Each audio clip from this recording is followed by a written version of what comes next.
Buenos días, feliz día del libro, feliz día de San Jordi, a pesar de que hoy las calles, por supuesto, están vacías de gente, de libros y de rosas, como de todo lo demás. Queremos anunciar en el CLAC que vamos a iniciar una serie de conferencias y de charlas sobre el pensamiento frente a la adversidad. Abordaremos distintas cuestiones urgentes y que nos afectan a todos, desde la cultura, la filosofía, la literatura, la economía, en fin, todas las disciplinas que podamos abarcar. E iremos publicando estas charlas a lo largo de las próximas semanas para mantener vivo el espíritu del CLAC. Hoy la charla inaugural, de alguna manera que quería dar yo mismo, se titula La cultura frente a la adversidad. Y quisiera abordar tres cuestiones generales. Para empezar, ¿qué entendemos por cultura? Después hablaré de la respuesta de la cultura frente a la profecía de la catástrofe. Y finalmente daré un ejemplo de la afirmación que entraña muchas veces la gran literatura, con unos cuantos ejemplos de Shakespeare,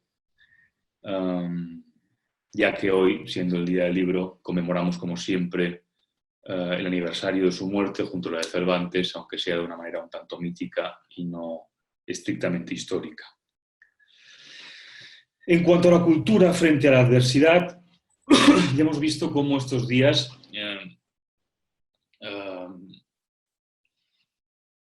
hemos podido comprobar, mejor dicho, la opinión que le merece a este gobierno la cultura a través de su ministro, el ministro de Cultura, que ha dicho esas frases, esa frase que se ha hecho desgraciadamente célebre, de que primero va la vida y luego el cine, una frase al parecer atribuida a Orson Welles y que es en sí misma un sofisma hueco, por no decir una perogrullada, pero que es muy ilustrativa del concepto que de cultura se tiene normalmente en la política. No es algo nuevo, por tanto, no es algo que nos tenga que escandalizar ahora. De hecho, el ministro lo que viene a decir es algo que se ha asumido prácticamente por parte de todos los gobiernos desde la transición, y es que la cultura es algo ornamental, es algo ocioso, y es un lujo que solo nos podemos permitir en tiempos de bonanza, en tiempos de prosperidad.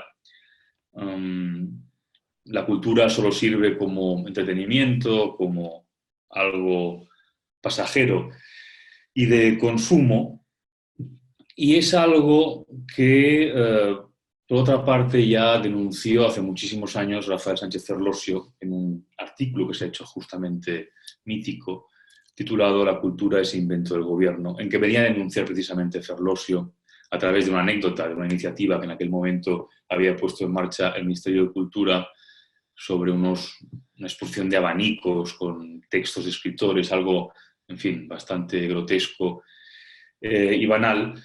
Denunciaba esa utilización festiva e inocua de la cultura, esa domesticación que se somete a la cultura y a través de la cual se despoja a todo lo que conforma la cultura de su máxima ambición crítica y de su capacidad de poner en jaque o de denunciar precisamente al poder instituido.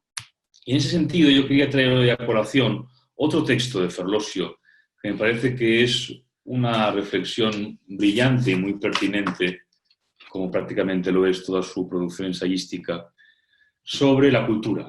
Es un texto en concreto que aborda en concreto la cuestión del rito y la cultura. Ferlosio escribió este texto como discurso de aceptación del doctorado honoris causa que le concedió la Universidad Romana de la Sapienza en 1992. Como siempre, Ferlosio, con enorme brillantez y enorme ambición, empieza recordando que él no tiene ninguna licenciatura universitaria, que se quedó solo en el bachillerato, a pesar de haber empezado varias carreras, entre ellas creo recordar la de semíticas. Y entonces reflexiona sobre el hecho de que alguien que siempre ha trabajado en la periferia de la academia, pero que se ha dedicado toda la vida al conocimiento, al estudio, y, por supuesto, la escritura, reciba un reconocimiento académico en un acto ritual. De alguna manera para darle la vuelta al honor que está recibiendo, o al menos para llevar a cabo una reflexión profunda en torno a lo que supone ese proceso de ritualización, es decir, de apropiación de la cultura por parte del poder instituido, del poder constituido. Habla Ferlosio en ese discurso, ya digo, brillante y memorable, del rito como protección del límite, como defensa contra lo que está más allá del límite. Es algo, por otra parte, ya consensuado dentro de los estudios antropológicos, como el propio Ferlosio admite, y para demostrarlo hace un excurso muy convincente y muy erudito, que le lleva algunos ejemplos de la historia imperial china, algunos ejemplos de lo que ocurrió en la dinastía Ming con respecto a la ritualización del saber en la educación, una ritualización que precisamente se llevó a cabo en esa civilización para tratar de neutralizar las virtuales amenazas de la educación contra ese poder establecido. Luego también habla Ferlosio de la intervención, al parecer decisiva, aunque todavía discutida entre los teólogos, de Constantino en la controversia sinodal acerca de la consustancialidad de Cristo y Dios Padre, la homusía en griego, durante el Concilio de Nicea, como otra prueba también de la defensa del rito con respecto a los límites estatuidos contra la amenaza del más allá del límite de la utopía original del propio cristianismo. La institucionalización, por tanto, acabaría con la revolución original de cualquier movimiento. Esa sería un poco la tesis que defiende Ferlosio, ya digo, recuerdo, aceptando un doctorado honoris causa de la Universidad de La Sapienza en 1992. Los tres últimos párrafos de ese ensayo son muy ilustrativos y quisiera leerlos. Y dicen así: y ese tercer factor, el del prestigio social ostentatorio con que se honra la inutilidad de los saberes llamados humanísticos, lo que acrecienta fuertemente la sospecha del viejo contubernio. Esas máximas reverencias con que en la jerarquización del protocolo cortesano se privilegia al mandarín no serían sino la condigna recompensa del poder estatuido, el premio concedido por el emperador a quienes han aceptado someterse al rito, o sea, a la estación de pensamiento del saber, produciéndose al intente no más allá del límite que conviene a la seguridad y la permanencia del sistema. Pero ahora me sobreviene una última pregunta. ¿Por qué, a despecho del aplastante triunfo odierno de la tecnocracia y frente a los saberes positivos, útiles, por otra parte, mucho mejor remunerados, incluida la propia sociología en un instrumento de control social, siguen siendo, no obstante, los saberes llamados humanísticos, palabra dicho sea de paso, personalmente aborrezco, los que, incluso reducidos a esa ociosa función puramente ornamental, reciben en palacio en los salones de la buena sociedad, y aunque sea con consciente o inconsciente hipocresía, los más altos tributos de admiración y de prestigio? Pues bien, mi conjetura es que, si quizá ya desgraciadamente con cierto atraso de percepción histórica sobrevive la convicción de que son justamente esos saberes, aunque hoy felizmente mantenidos en la impotencia y en la ociosidad, los únicos de los que el sistema podría tener, o por lo menos que todavía poder tener, en todo caso, alguna cosa que temer, los únicos que contienen, o por lo menos antaño contenían, la amenaza del más allá del límite, o en fin, los únicos que, en una palabra, a semejanza del niño de la antigua fábula, serían capaces de gritar: el emperador está desnudo. Por tanto, la cultura, entendida en su acepción más ambiciosa y más viva, es siempre aquella que escapa a la ritualización para que el poder intenta meterla. En ese sentido, podríamos decir, un tanto sofísticamente también, si quieren, el ministro de Cultura estaba de alguna manera cumpliendo con su deber a recordarnos que, por supuesto, la vida está antes que el cine, es decir, recordando ese límite higiénico que desde el poder siempre se ha buscado imponer a la cultura, para que la cultura deje de tener esa capacidad de señalar, de gritar, el emperador está desnudo y se convierta en algo completamente inocuo, completamente inútil, completamente ocioso y prescindible. Creo que en estos momentos la reflexión de Ferlosio es más pertinente que nunca y sigue muy vigente como prácticamente todas sus observaciones sobre lo que ha ocurrido en la esfera pública en las últimas décadas. Este texto, por cierto, lo pueden encontrar ustedes en el último volumen de los ensayos completos de Ferlosio, publicados por Debate y editados magníficamente por Ignacio Echevarría. Esto en cuanto a lo que entendemos por cultura o por lo que algunos quisiéramos que la cultura siguiera siendo, y especialmente en tiempos de adversidad. La segunda cuestión que quería abordar es la respuesta a la profecía de la catástrofe. Estos días hemos visto como todos de pronto somos profetas, todos nos hemos erigido en profetas dependiendo de nuestra especialidad o dependiendo de nuestro oficio o de nuestras preocupaciones. Cada día nos desayunamos con el apocalipsis según un determinado economista, un determinado filósofo, un determinado científico, un determinado banquero, un antropólogo. Hemos oído versiones de todo tipo. Algunos hablan de que esta epidemia nos llevará a una tercera guerra mundial, otros hablan de que ha terminado el capitalismo, como por ejemplo el filósofo Zizek. Todos de alguna manera se aventuran, se atreven a ofrecer un panorama apocalíptico, desolador, de lo que nos viene encima. Lo cual me parece a mí que es de una enorme responsabilidad, porque si algo demuestra la falta de consenso, para empezar científico, con respecto tanto a la etiología de la enfermedad, de la pandemia, como a sus posibles consecuencias, es que no sabemos absolutamente nada. Y al hombre siempre le cuesta mucho reconocer su ignorancia, reconocer que estamos frente a un misterio, frente a algo que nos permite formular muchas preguntas, que abre muchísimos interrogantes para los que prácticamente no tenemos ninguna respuesta. Y tenemos que ir improvisando cada día, tenemos que ir escuchando distintas versiones. Mis favoritas son estos días la de los economistas, que han demostrado su probada incapacidad para profetizar en las últimas décadas, desde la crisis de deuda del año 2008, y cada día hablan de recuperación en V, en U, en W, en L, en X, en Y, y asistimos todos a una especie como de clase de vocabulario, de parvularios, que es francamente embarazosa.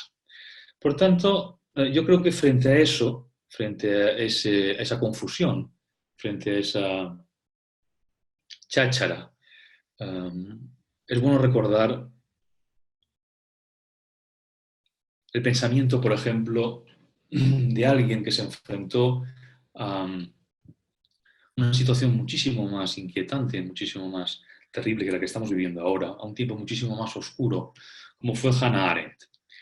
Y Hannah Arendt, a pesar de haber vivido la persecución nazi, el exilio, a pesar de haberse tenido que transformar con casi 40 años en Estados Unidos, aprendiendo inglés tarde, renunciando a su lengua materna, renunciando también a la filosofía para abrazar la teoría política, después de haber vivido cómo su pueblo, el pueblo judío, era masacrado en los campos de concentración, en los crematorios, en la Shoah, nos legó un pensamiento afirmativo, un pensamiento lleno de esperanza. Un pensamiento, por supuesto, muy complejo, en absoluto fácil y en absoluto adaptable tampoco a la cursilería cruel que oímos muchas veces también en nuestros días, pero al fin y al cabo es un pensamiento profundamente afirmativo y vibrante. Hannah Arendt, se ha dicho muchas veces, fue una pensadora del inicio, una pensadora que se había educado en una filosofía que tradicionalmente en Occidente se había preocupado sobre todo por el final, por la muerte. Esa ha sido la gran obsesión de la filosofía occidental. Y Hannah Arendt, en cambio, quiso poner el acento en su obra, en el inicio, en el principio, en la maravilla que supone el principio siempre. Uno de sus lemas era una frase de San Agustín que decía: el hombre fue creado para que hubiera un inicio.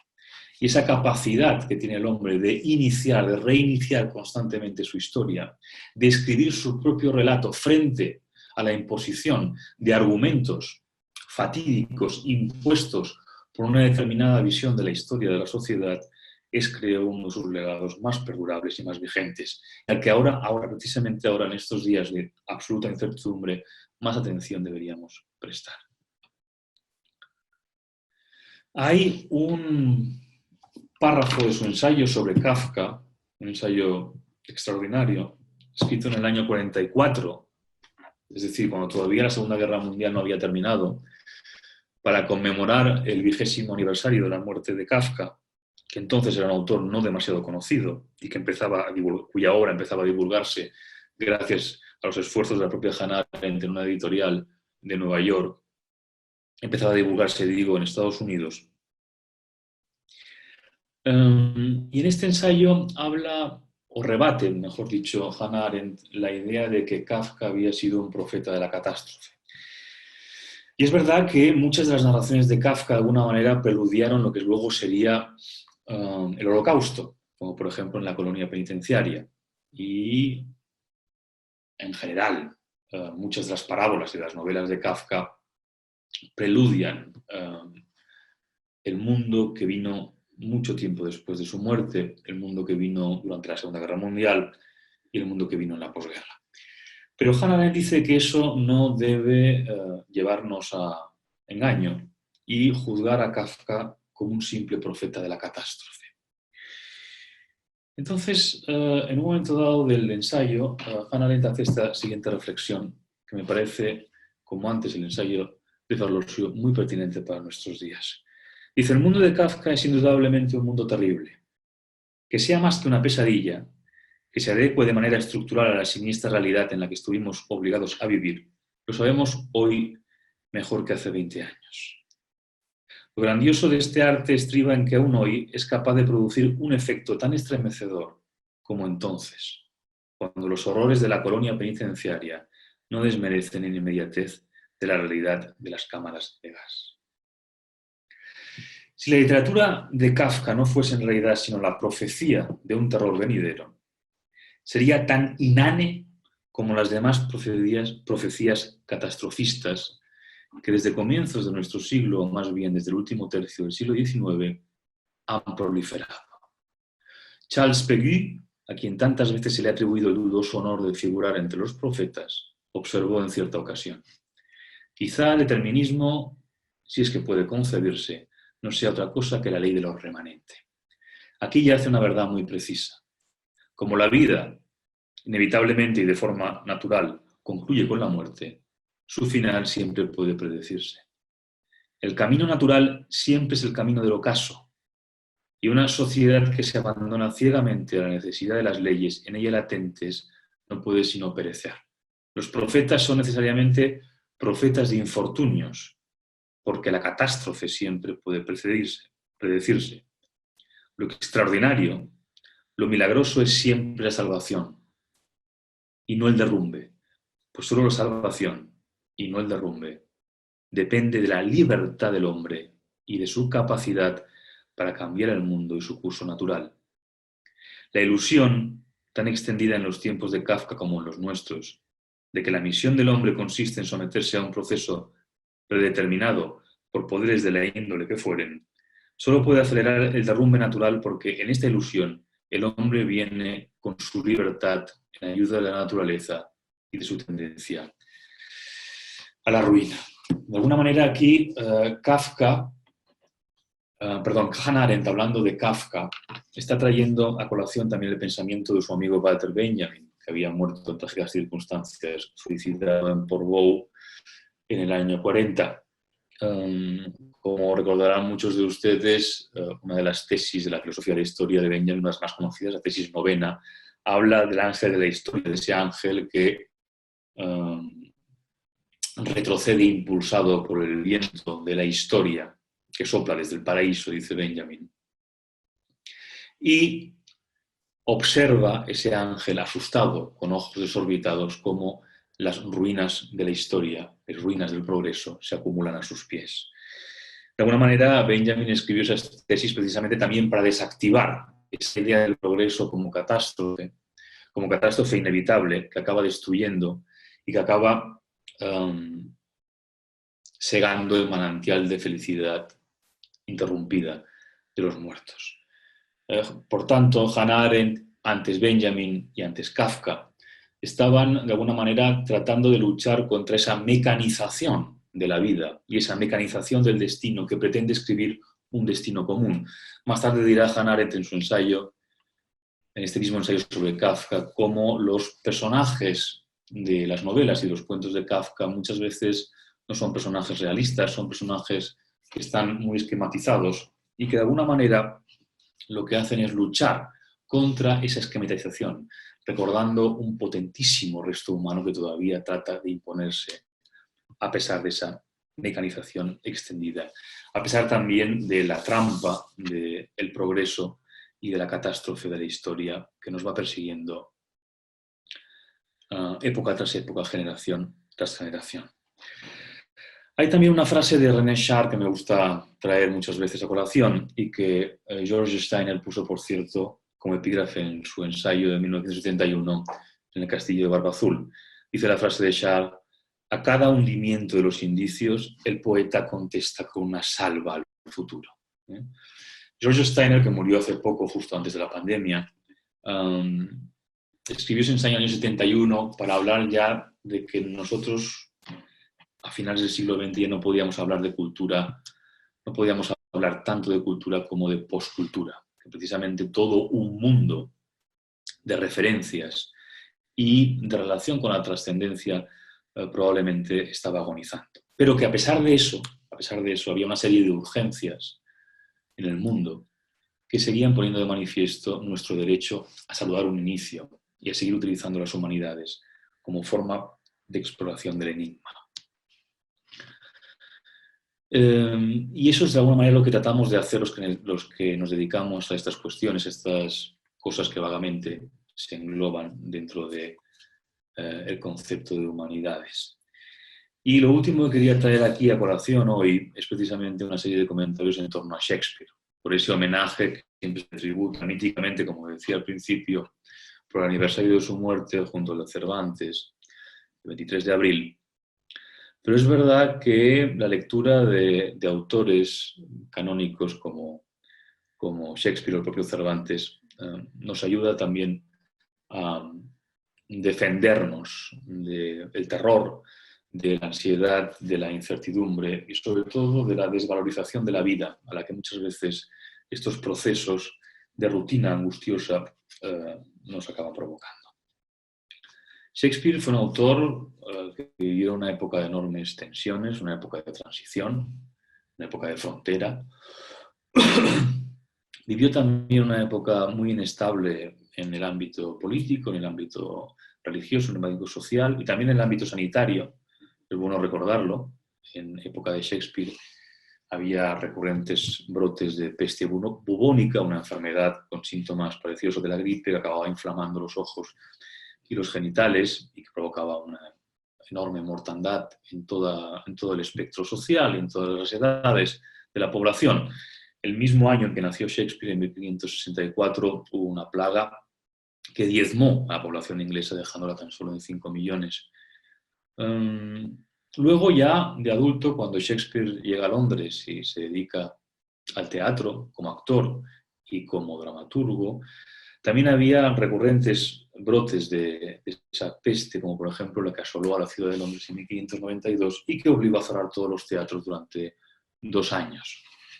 Y durante esa época de clausura, de cierre de los teatros, los dramaturgos solían dedicarse a escribir poesía, que era entonces el género en el que se cifraba el prestigio literario, porque el teatro era todavía una profesión de maleantes, algo bastante sospechoso. Entonces, durante ese encierro, desde 1592 más o menos a 1594, Shakespeare escribió probablemente el grueso de su lírica. Sus dos poemas narrativos, Venus y Adonis, que tuvo un éxito formidable en la época, un poema escrito todavía de todas maneras a imitación del héroe Leandro de Marlowe, su compañero y maestro, es un poema de amor excelente, brillantísimo, y después de Venus y Adonis, Shakespeare publicó un poema ya mucho más maduro, no tuvo tanto éxito porque es más duro, titulado La violación de Lucrecia. También es muy posible que Shakespeare en esos años de confinamiento escribiera sus sonetos, que no se publicaron hasta 1609, publicados por un editor, por Thomas Thorpe, y muy probablemente, aunque no estamos seguros, sin el consentimiento de Shakespeare. Es posible que esos sonetos fueran robados y publicados en una edición pirata por este editor Thorpe. No lo sabemos. En cualquier caso, debemos felicitarnos porque esos sonetos hayan sobrevivido, nos hayan llegado, porque realmente son una maravilla, para empezar desde el punto de vista de la lengua. Hay un soneto que me gusta recordar estos días, el soneto 116, es uno de los más conocidos, uno de los más populares de toda la serie, y que dice así: Let me not to the marriage of true minds admit impediments. Love is not love which alters when it alteration finds, who bends with the remover to remove. Oh no, it is a never fixed mark that looks on tempests and is never shaken. It is the star to every wandering bark, whose worth unknown, although his height be taken. Love's not time's fool, though rosy lips and cheeks within his bended sickle compass come. Love alters not with his brief hours and weeks, but bears it out even to the age of doom. If this be error and upon me proved, I never reach, no man ever loved. Y la traducción que he hecho para todos ustedes, el poema dice: no haya en el matrimonio de almas fieles impedimento alguno. No es amor el amor si con cualquier alteración se altera o se doblega por faltar con quien falta. O no, es ese faro siempre encendido que atraviesa tormentas y nunca tiembla. Es el astro a cada barco a la deriva, de valor ignoto sabiendo aún la altura. No es el bufón del tiempo, aunque tez y labios se plieguen al compás de la guadaña. No se inmuta el amor con sus veloces días, sino que aguanta incluso el fin del mundo. Si no fuera esto cierto y se me demostrara, yo nunca he escrito ni los hombres aman. Bien, muchos de los sonetos de Shakespeare no son sino actualizaciones de tópicos latinos. Aquí es una actualización brillante y memorable del tópico del amor omnia vincit, del amor todo lo vence.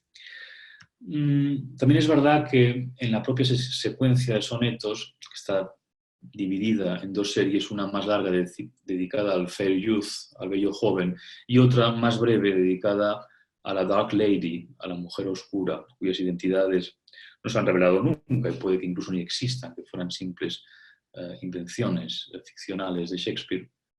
Pero hay una diferencia entre la concepción del amor en los sonetos dedicados al bello joven, que responden más a las categorías, digamos, clásicas del amor cortés.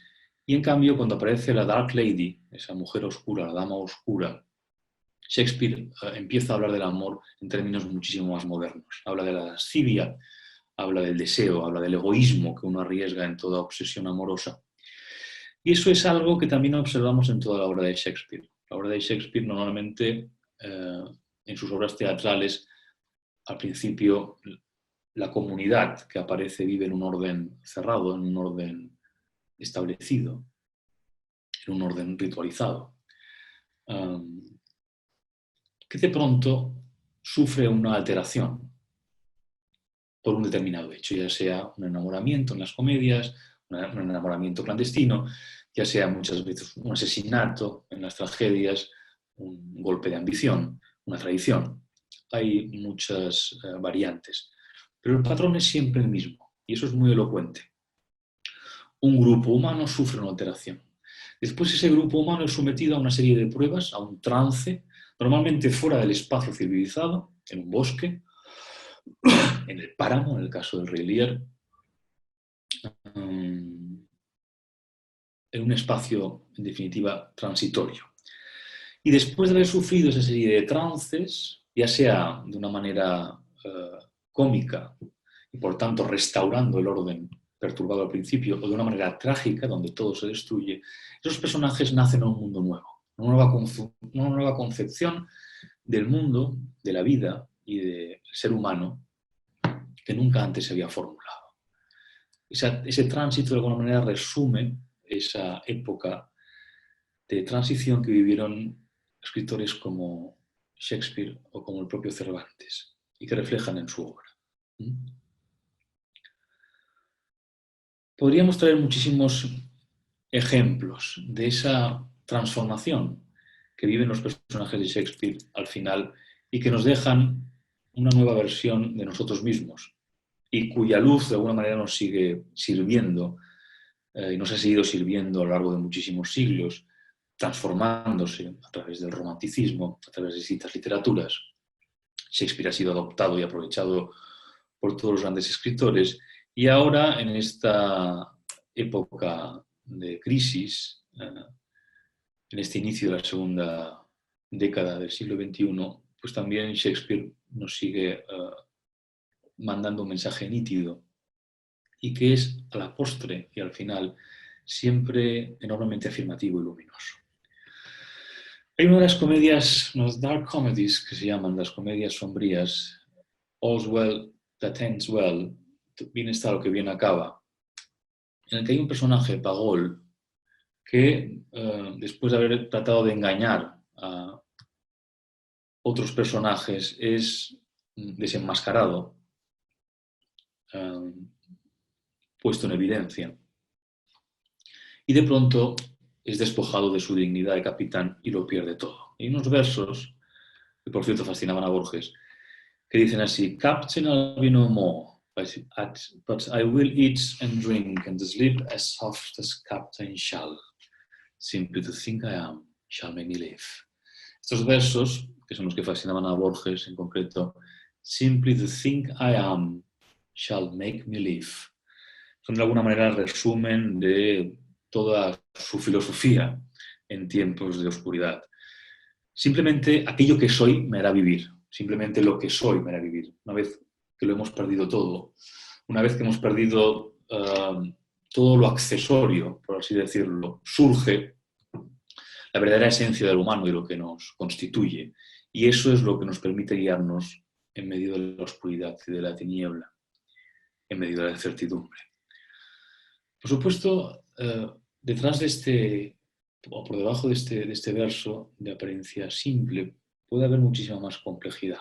Este simply to think I am shall make me live, puede que recuerde, como aventuró el propio Borges, que traiga de alguna manera un eco del I am that I am bíblico, la respuesta que da Dios a Moisés. Soy el que soy. Esa definición de la esencia divina teológica, ese soy el que soy o el soy siendo de alguna manera de Dios, se convierte en manos de Shakespeare, que se había educado, por cierto, en la prosodia de la Biblia de Ginebra, traducida por William Tyndale, y por tanto tenía toda la literatura del Antiguo Testamento muy viva en su memoria. Se convierte en un ser ya completamente humano, en un ser desgajado de lo teológico, de lo divino, de lo religioso, y en un ser humano que ya no puede depender de amparos, ni de tutelas, ni de explicaciones teológicas o religiosas. Esa es una de los tránsitos que también se dibujan en la obra de Shakespeare, y por ello, por esas razones, por lo que los románticos adoptaron a Shakespeare como precursor y lo convirtieron en padre de la expresión de esa crisis de secularización que se empezó a vivir precisamente a finales del XVIII y en la que de alguna manera todavía estamos viviendo.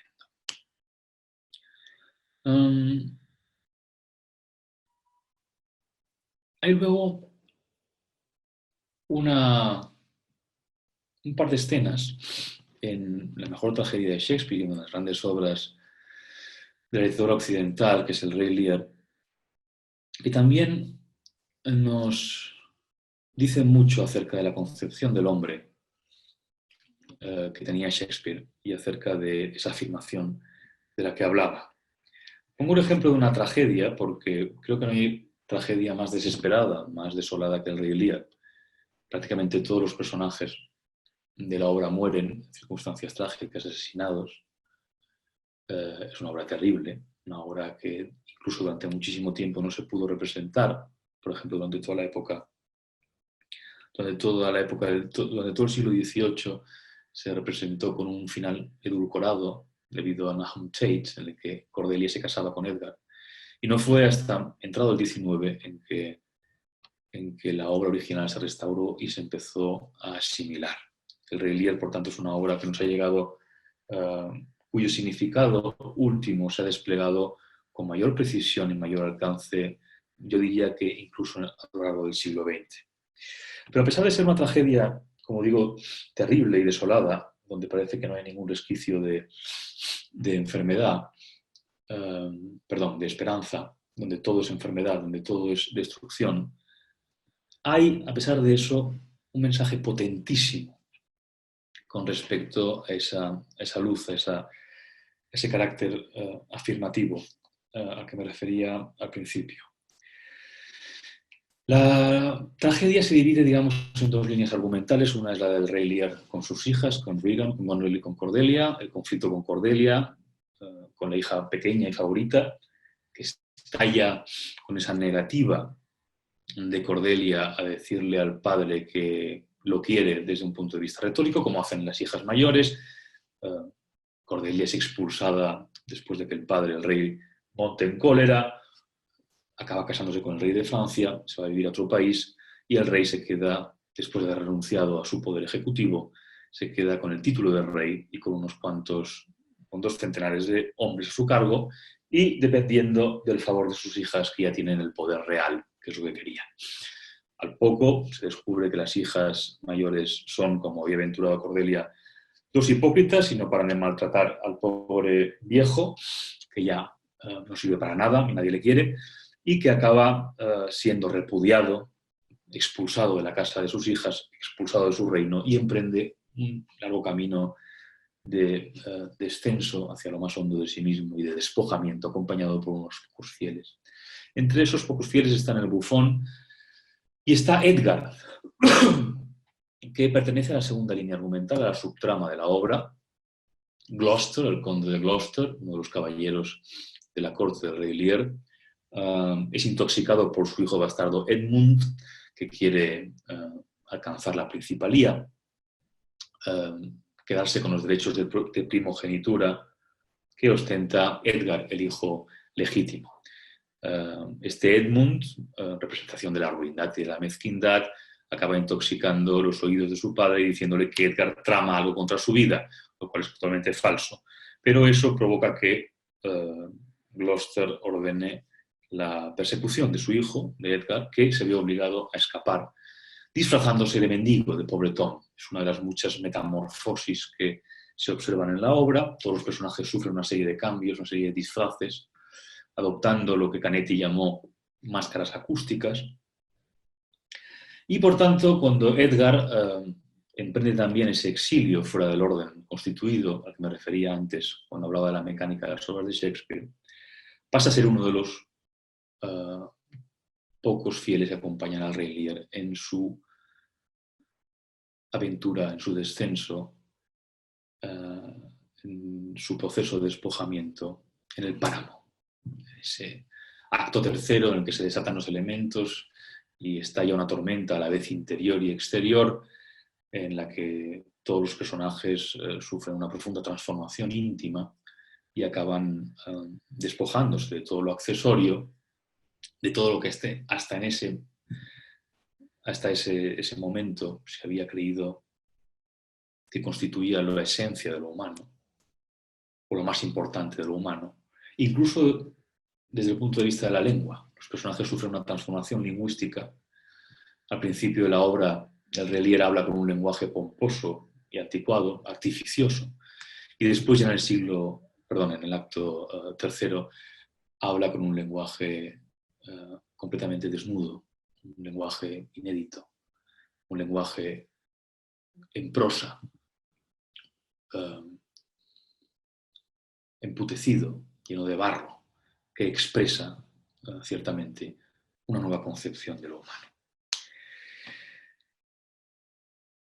Pero yo quería referirme hoy sobre todo a dos escenas de esa subtrama, que es la relación entre Edgar y su padre Gloucester. Hay un momento en que el conde de Gloucester, que en un principio ha apostado por poner el Regan en contra del criterio del propio rey Lear, en contra de Cordelia y en contra también de su propio hijo Edgar, pero se da cuenta de que Gonel y Regan son dos hipócritas y dos arpías y por tanto acaba enfrentándose a ellas. Gonel y Regan le castigan por ello y le sacan los ojos. Es así como Gloucester, un poco rezagadamente, acaba formando parte del séquito de los acompañantes del rey en su propio camino. Pero Gloucester, sin ojos, cegado y desesperado, sabiendo, por otra parte, que ha repudiado ya a un hijo que en realidad era el bueno, a Edgar, sale también al páramo y en esas se encuentra con Edgar disfrazado de pobretón, ¿no? Y entonces Edgar, sin revelar su identidad, no sabemos todavía por qué, pero la cuestión es que Edgar decide no revelarle su verdadera identidad a su padre, sino mantenerse en el personaje de pobretón, le acompaña en su desesperación, ¿no?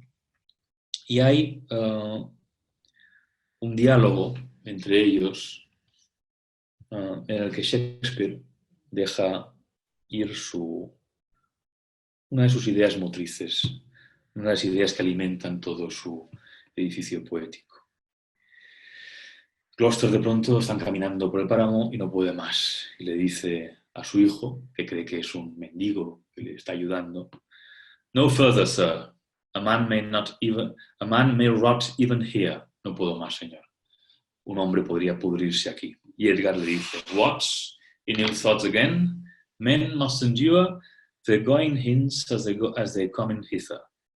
Ripeness is all." ¿Cómo? Pensamientos sombríos otra vez. Los hombres tienen que aguantar tanto el irse como el venir. La madurez lo es todo. Este ripeness is all es otro, por así decirlo, tópico latino que en manos de Shakespeare acaba adquiriendo una significación inesperada y nueva, inédita.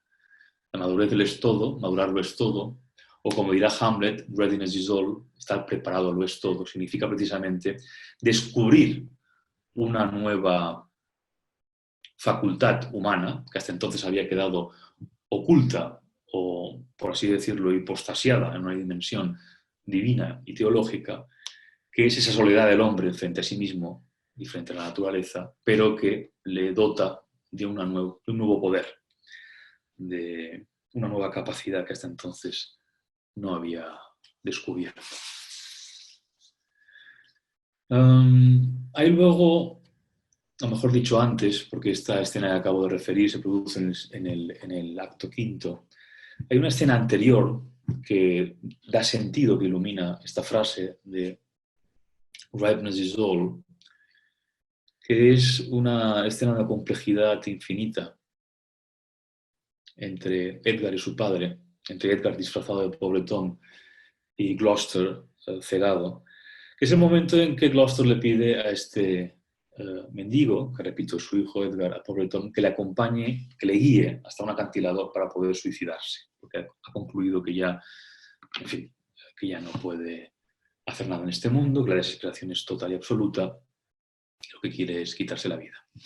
Entonces, Edgar, su hijo, para salvarle, lleva a cabo una treta muy difícil de representar en escena, porque acaba teniendo una comicidad involuntaria, o voluntaria, pero que de alguna manera a veces despista o escatima la profundidad y la complejidad que entraña.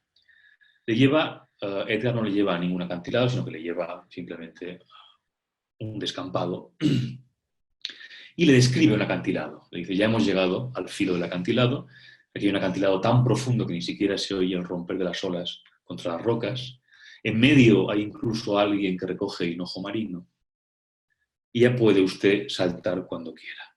Entonces Gloucester se arrodilla, pide perdón a los dioses y salta.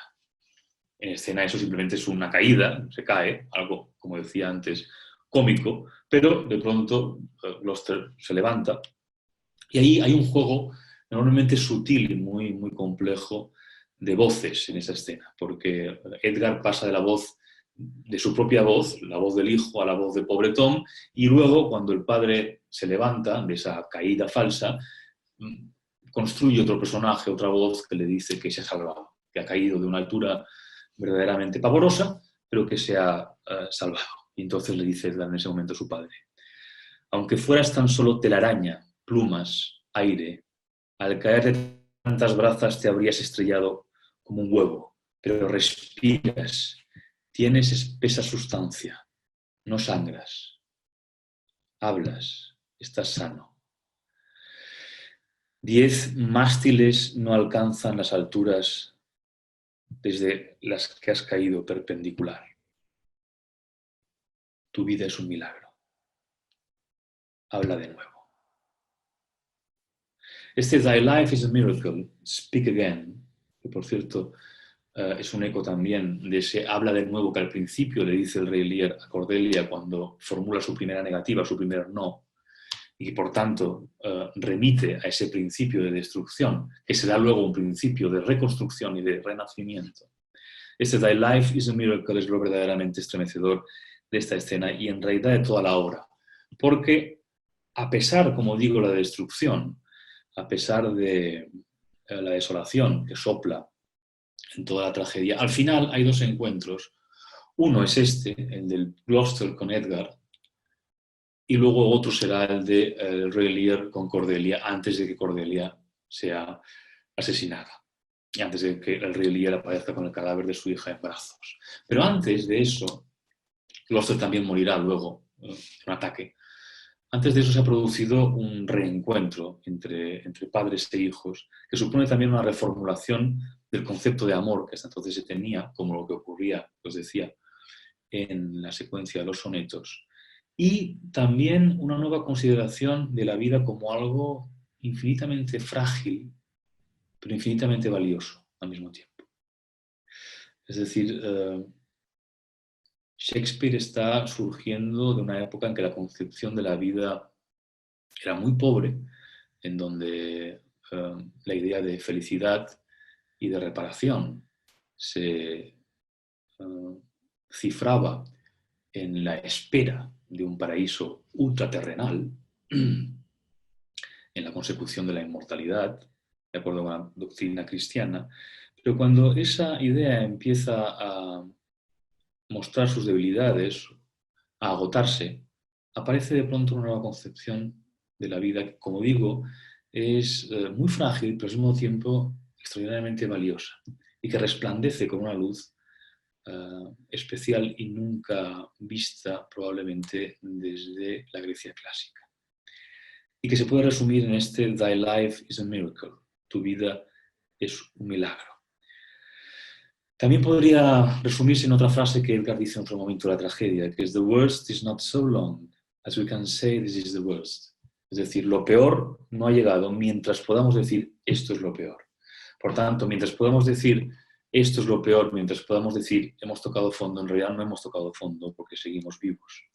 Hay también una frase, un pensamiento, un apunte de Elias Canetti que me gusta recordar que dice, podemos tocar la infelicidad del mundo entero en un solo hombre.